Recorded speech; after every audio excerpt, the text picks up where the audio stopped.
계속해서 광주 전남권이었습니다. 어제 하루 광주와 전남에서는 코로나19 확진자 45명이 추가됐습니다.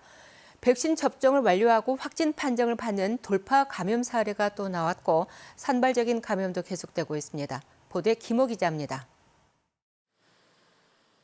광주의 한 장애인 시설입니다. 종사자 한 명이 코로나19에 확진됐는데 지난달 백신 2차 접종까지 마친 것으로 나타났습니다. 백신을 맞고도 감염되는 돌파 감염 추정 사례로 방역당국은 접촉자들에 대한 검사에 들어갔습니다. 광주 전남에서는 최근 일반 병원부터 코로나19 전담병원까지 고위험 시설의 종사자가 확진된 사례가 이어지고 있습니다. 2차 접종을 마치고 2주가 지났지만 감염되는 사례가 반복되고 있는데 가족과 지인에 이어 환자까지 연쇄 감염 양상을 보이고 있습니다. 광주의 한 병원에서는 의료진 3명을 시작으로 주변인들을 포함해 모두 8명이 확진되자 병원 전체 종사자와 입원 환자, 외래 환자까지 1000여 명에 대한 전수검사에 들어갔습니다. 막바지 휴가철에 고향을 찾은 가족과 접촉한 이후 감염되거나 타 지역을 방문하고 돌아와 확진되는 사례도 계속되고 있습니다. 방역당국은 대규모 집단 감염은 없지만 돌파 감염과 산발적 감염이 함께 발생하고 있는 만큼 언제 어디에서든 감염될 수 있다며 주의를 당부했습니다. 의료시설 및 사회복지시설 등 고위험군에 종사하시는 분들께서는 가급적 타 지역 방문을 자제하여 주시고 백신을 접종하셨더라도 감염의 가능성이 전혀 없는 것은 아니기 때문에 마스크 착용과 방역당국은 고위험시설의 돌파 감염 사례가 계속 발생할 경우 선제 검사를 실시하는 방안을 검토할 계획입니다. KBS 뉴스 김호입니다. 광주시 소상공인 연합회는 어제 광주시청 앞에서 기자회견을 열고 코로나19 사회적 거리두기 조치로 소상공인들의 생계가 위협받고 있다며 정부와 자치단체가 영업의 자유를 보장해야 한다고 주장했습니다. 연합회는 지금까지 소상공인들이 최선을 다해 행정명령을 따라왔지만 갈수록 생계난이 심해지는 형편이라며 이같이 요구했습니다. 지난 5월 국립아시아문화전당에 전시된 윤상원 열사 일대기 작품 홍보물이 특정 문구가 삭제된 채 온라인에 게시되면서 작품 훼손 논란이 제기됐었죠. 당시 아시아문화원 측은 직원의 실수였다고 해명했는데 조사 결과 사실상 내부 검열이 이루어졌고 부서장의 승인이 있었던 것으로 드러났습니다. 김종대 기자의 보도입니다. 트럭에 올라탄 시민들이 5.18 당시 광주 참상을 알린 투사 회보를 뿌립니다. 광주의 입이라는 작품으로 하성읍 화백이 올해 41주년 5.18을 맞아 제작한 윤상원 열사 일대기 수묵화 중 핵심작입니다. 그런데 지난 5월 전시를 주관한 아시아문화원이 작품 속 전두환 문구를 삭제하고 홍보물을 제작해 작품 훼손 논란이 일었습니다. 아시아문화원 측은 담당 직원의 실수라고 해명했지만 시민단체 등이 포함된 공동조사단의 조사 결과는 달랐습니다. 조사단은 아시아문화원에서 검열과 삭제 지시가 있었고 전시를 공동주관한 광산구청이 이를 수용했다고 지적했습니다.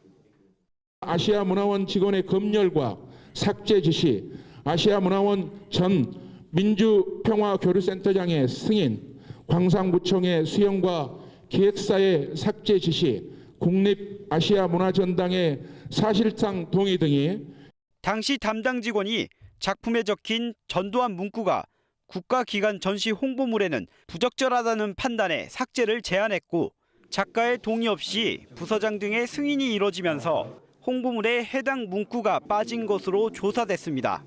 아시아문화원 측은 자체 감사에 이번 조사 결과를 반영하겠다고 밝혔습니다. 단순한 직원들의 실수라고 이야기하기에는 너무 저희들 예술인의 입장으로서는 상처가 큰, 그리고 잊을만 하면 이게 또 한 번씩 발생하게 되는 공무원들을 비롯한 그런 예술에 대한 인지도. 공동조사단은 아시아문화원 측의 역사의식 부재와 표현의 자유 침해가 사실로 확인됐다며 공식적인 사과와 재발 방지 대책을 촉구했습니다. KBS 뉴스 김정대입니다. 지난해 4월 진행된 나주시 환경미화원 채용비리 의혹을 수사하고 있는 검찰이 나주시청을 압수수색했습니다. 광주지방검찰청은 어제 나주시청 시민소통팀과 총무과의 수사관을 보내 환경미화원 채용 관련 서류 등을 압수했습니다. 검찰은 채용 과정에서 공무원이 특정인 선발을 위해 영향력을 행사했는지 등을 살펴보고 있습니다. 앞서 이 사건을 수사한 전남경찰청 반부패수사대는 지난 4월 변호사법 위반 등의 혐의로 나주시청 공무원 2명을 포함해서 4명을 불구속 기소 의견으로 검찰에 송치했습니다.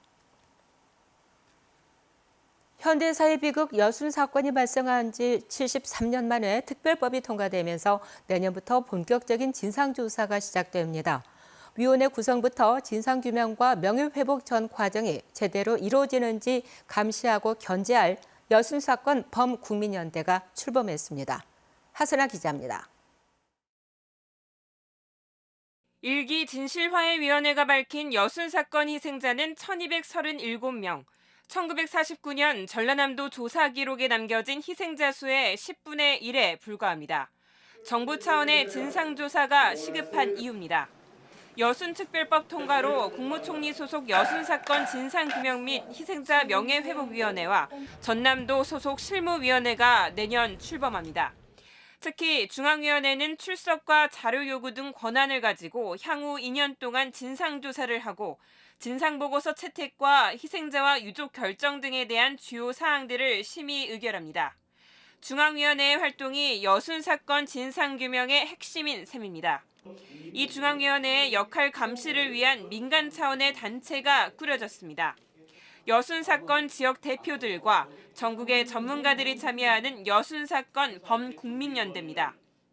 우리는 평화와 인권, 화해와 상생의 대한민국을 만들어 나가는데 국민들과 함께 할 것을 다짐한다.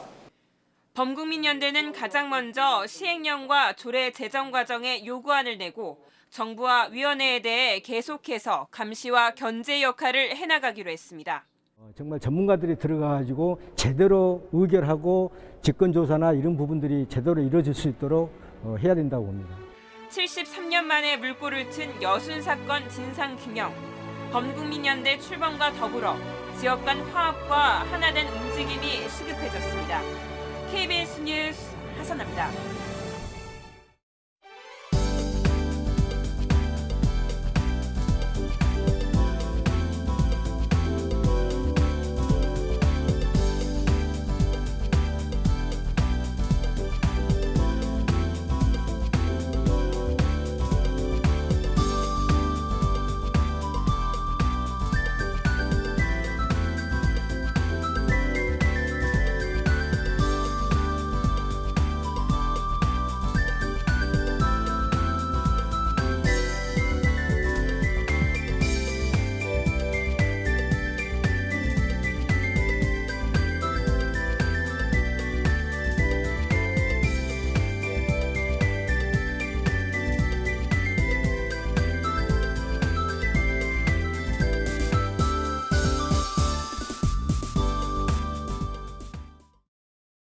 요즘 공기가 확연하게 달라졌습니다. 아침은 비교적 선선해졌는데요. 다만 오늘도 낮더위가 계속되겠습니다.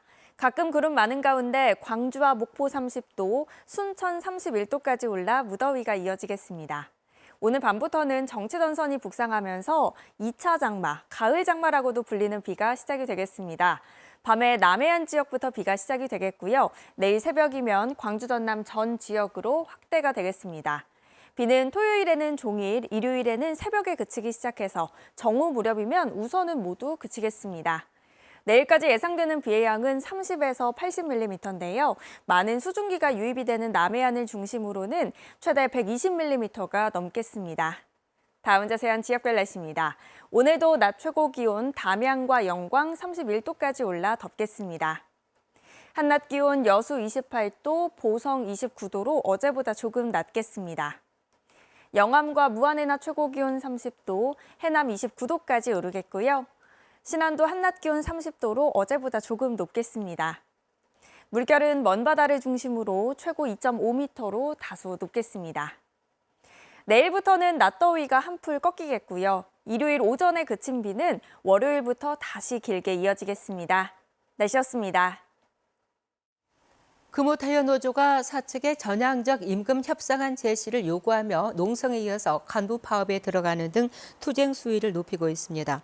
금호타이어 노조는 지난 17일과 18일 광주와 곡성공장 아변공정 점거 농성에 들어간 데 이어서 어제부터 노조 간부 40여 명이 파업에 들어갔다고 밝혔습니다. 금호타이어 사측은 코로나19 장기화 등 경영 여건이 어려운 상황에서 기존의 잠정 합의안이 최선이었다며 점거 농성을 중단하라는 입장입니다. 광주 평동 2차 산업단지 폐기물 처리시설 용지 안에 소각시설을 설치하는 계획이 백지화됐습니다. 광주시는 광주도시공사와 사업자가 최근 소각시설을 설치하지 않는 조건으로 용지 매매 변경 계약을 체결했다고 밝혔습니다. 지난해 7월 체결된 계약에는 사업자가 소각 매립시설을 설치한다는 내용이 담겨 있지만 새 계약에 따라 평동 2차 산단 폐기물 처리 시설에서는 소각을 제외한 매립만 이뤄지게 됐습니다. 코로나19 확산이 장기화되면서 지역 소상공인 등의 어려움이 계속됨에 따라 국세청이 자영업자 등의 세무 부담을 덜어주기로 했습니다. 광주지방국세청은 어제 세무관서장 회의를 열어 코로나19 장기화로 어려움을 겪고 있는 자영업자와 소상공인의 세무 검증을 완화해 올 하반기에 세무 부담을 덜어주는 국세 행정을 펼치기로 했습니다. 한국기자협회가 KBS 광주총국이 보도한 무늬만 에너지밸리 생산지 세탁 의혹을 이달의 기자상 지역기획보도 방송부문 수상작으로 선정했다고 밝혔습니다. KBS 보도 이후 한전에 납품하는 기자재 업체들이 나주에서 직접 생산해야 하는 규정을 어기고 다른 곳에서 물건을 들여오는 실태에 대한 점검 등 후속 조치가 이어졌습니다. 광주시가 올해 2차 추경 예산으로 6,232억 원을 편성했습니다. 광주시는 정부 지원 방침에 따라 국민 88%에게 1인당 25만 원을 지급하는 코로나 상생 지원금 3,066억 원을 포함해서 광주 상생카드 할인 지원금 490억 원과 긴급 복지 지원 118억 원 등이 포함됐다고 밝혔습니다. KBS 뉴스를 마칩니다. 감사합니다.